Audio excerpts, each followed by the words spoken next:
Welcome friends આજના વિડીયોમાં હું તમારા માટે ટ્રાન્સફોર્મર સેક્ટરની કંપની લઈને આવ્યો છું સિલ્ચા ટેકનોલોજીસ લિમિટેડ કંપનીના બિઝનેસની વાત કરીએ તો ટ્રાન્સફોર્મર સેક્ટરમાં કામ કરતી આ એક કંપની છે. કંપનીની કરંટ માર્કેટ પ્રાઇસ તમે અહીં જોઈ શકો છો 3,593 રૂપિયા. કંપનીના કેટલાક બેઝિક પેરામીટરની વાત કરીએ તો 4,110 કરોડનું કંપનીનું માર્કેટ કેપ છે. તો સ્મોલ કેપ સાઇઝની કંપની છે. હવે સ્મોલ કેપ કંપની લાવવાનું રીઝન શું છે કે સ્મોલ કેપ કંપનીમાં અને મિડ કેપ કંપનીમાં લાર્જ કેપના કમ્પેરમાં વધારે સારું રિટર્ન બનતું હોય છે, જે આપણને રિટેલ ઇન્વેસ્ટરને જરૂરી છે કે શોર્ટ શેર બજારમાં આવ્યા છે તો થોડા પૈસા પણ બનવા જોઈએ, રિટર્ન પણ સારું બનવું જોઈએ.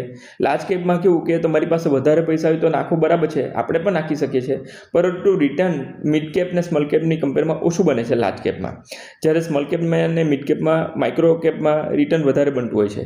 કરંટ માર્કેટ પ્રાઇસ અહીં તમે જોઈ શકો છો 3,593 રૂપિયા. એક સાલનો હાઈ ને એક સાલનો લો પણ તમે જોઈ શકો છો. બીજા કેટલાક પેરામીટરની વાત કરીએ તો ROE અને ROCE બંને સારા દેખાઈ રહ્યા છે. પ્રમોટર હોલ્ડિંગ જે છે 62.1% દેખાઈ રહ્યું છે. ગીરવે મૂકેલા શેરની કોઈ જ સમસ્યા નથી.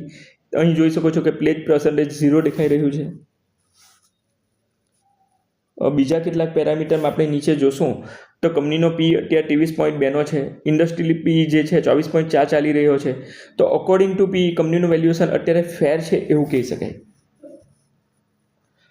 પરંતુ ફ્રેન્ડ્સ, મારી નજરમાં ગ્રોથ પણ બહુ મહત્ત્વનો છે, બિઝનેસનો ગ્રોથ. તો બિઝનેસના ગ્રોથને અકોર્ડિંગ પણ આપણે જોશું તો અહીં જોઈ શકીએ છીએ કે બિઝનેસના ગ્રોથને અકોર્ડિંગ જે પી જે છે પીજી અહીં તમે જોઈ શકો છો. યસ, બિઝનેસના ગ્રોથને અકોર્ડિંગ અહીં પીજી 0.42 દેખાઈ રહ્યો છે, 0.42 0.36. તો બિઝનેસના ગ્રોથને અકોર્ડિંગ કંપનીનું વેલ્યુએશન જે છે અંડર વેલ્યુ છે, જ્યારે પીને અકોર્ડિંગ ફેર વેલ્યુ છે એમ કહી શકાય. તો ઓવર વેલ્યુ તો નથી જ. બીજા પેરામીટરમાં આપણે ક્વાર્ટરલી રિઝલ્ટ જોશું, જેને અકોર્ડિંગ આપણે ગ્રોથને અકોર્ડિંગ એની વેલ્યુએશન કાઢી તો અંડર વેલ્યુ દેખાઈ રહી છે. તો એ પ્રમાણે આપણે બિઝનેસનો ગ્રોથ જોશું તો અહીં જોઈ શકીએ છીએ કે ક્વાર્ટરલી રિઝલ્ટમાં કેટલા ક્વાર્ટરથી કન્ટિન્યુઅસ ગ્રોથ જોવા મળી રહ્યો છે. હા, લાસ્ટ 2 ક્વાર્ટરમાં ફ્લેટ જોવા મળે છે આપણને પરફોર્મન્સ, પરંતુ બાકીના ક્વાર્ટરમાં કન્ટિન્યુઅસ ગ્રોથ જોવા મળે છે. પરંતુ એમાં ચિંતા કરવાની જરૂર નથી, મેનેજમેન્ટે જ કીધું છે.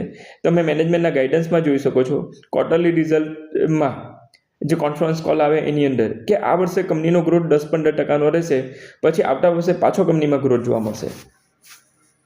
એ જ રીતે વાત કરી પીએનએલ સ્ટેટમેન્ટની તો અહીં પીએનએલમાં પણ તમે જોઈ શકો છો કે કંપનીનો સેલ્સ ગ્રોથ કન્ટિન્યુઅસ વધતો જોવા મળે છે.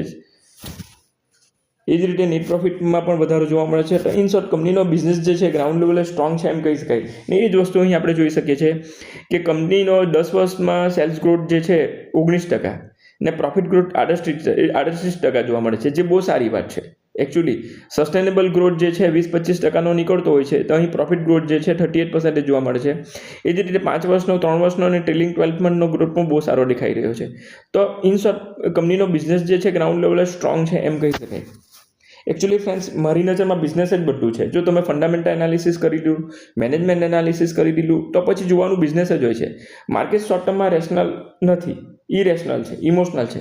એટલે શોર્ટ ટર્મમાં એવું બને કે માર્કેટમાં જે શેર પ્રાઇસ છે એ બિઝનેસને ફોલો નહીં કરે, પરંતુ લોંગ ટર્મમાં એ ફોલો થવાની જ છે. એટલે બિઝનેસને ટ્રેક કરશું તો શેર પ્રાઇસ વધવાની જ છે લોંગ ટર્મમાં, પરંતુ આપણે થોડો ટાઈમ આપીને ચાલવું પડે.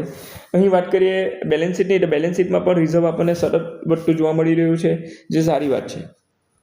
કેશ ફ્લો સ્ટેટમેન્ટ ફ્રેન્ડ્સ મારે અકોર્ડિંગ નંબર 1 સ્ટેટમેન્ટ છે. મેં બહુ જ મહત્ત્વ આપું છું એને, ને એમાં પણ કેશ ફ્રોમ ઓપરેટિંગ એક્ટિવિટી બહુ જ મહત્ત્વનું સ્ટેટમેન્ટ છે. એ જે પોઝિટિવમાં હોવું બહુ જરૂરી છે, કેમ કે કંપની પાસે કેશ જ નહીં આવશે તો પછી એને શેરને ગીરવે મૂકવી પડશે અથવા લોન લેવી પડશે.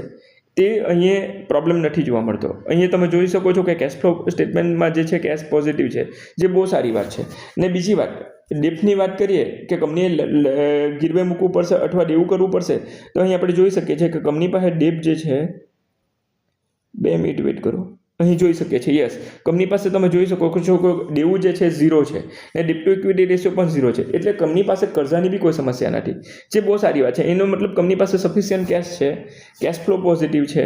ને અહીં તમે જોશો તો ગીરવે મૂકેલા શેરની પણ કોઈ સમસ્યા નથી. યસ, અહીં પ્રમોટર હોલ્ડિંગની નીચે જોશો પ્લેજ પર્સન્ટેજ એ પણ 0 છે, જે કંપની માટે બંને બહુ સારા પ્લસ પોઈન્ટ છે. હવે આપણે આવીએ લાસ્ટમાં શેર હોલ્ડિંગ પેટર્ન પર.